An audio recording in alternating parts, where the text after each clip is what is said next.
Wow, what's the name of that Two piece? dudes right here. I haven't given any of them a name. Okay. It was actually, I had a time like for the church where I was a pacifist, and so that's really what it was. And I mean, it was kind of neat because the actual character, he was wearing like a scarf and all this stuff, but he was like in the middle of Hawaii, but he was burning them, so it's kind of neat to me. So I put the two characters in there, and then you got the earth and down in the background.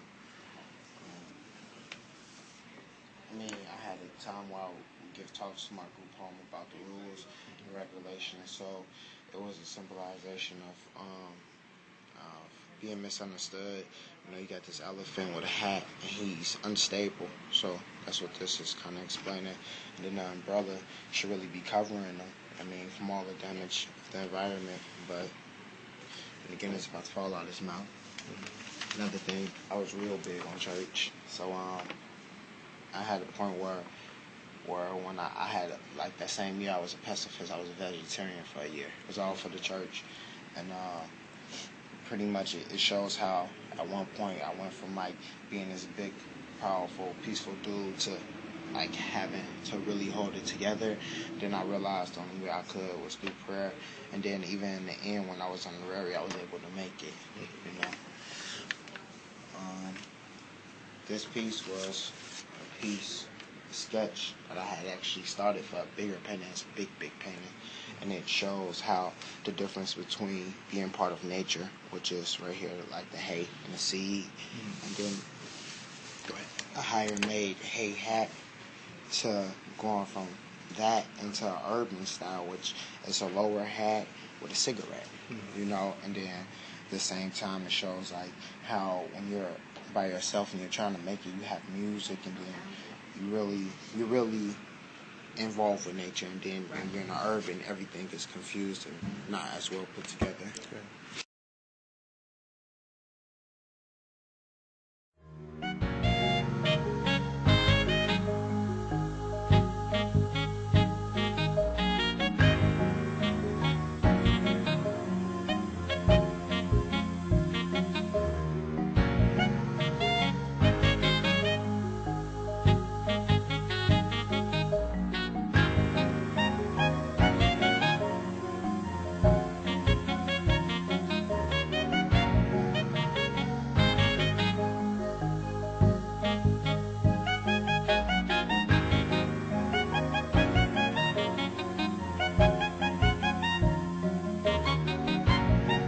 We're talking with Joshua Johnson, one of our featured students here with AMP Community Arts Program, and he's showing some of his pieces right now. How you doing, Josh? I'm alright. All right, good, great. So where did we leave off? With this piece actually was a piece I had done in 8th grade. My aunt had just had surgery on her back, and she would always have talks with us, and she would always say there was a lot we didn't understand. And so instead of always like trying to block her out, you know, I actually did a piece to try to understand what she was talking about. And so the character is a blank, it shows no emotion, but he's a really athletic guy, and he has a cane because he can't move. You know, so that was me trying to understand what she was saying through my art and what I do. And then I have one last piece that I can show you, which is actually right here. I would need to lay this one down, actually.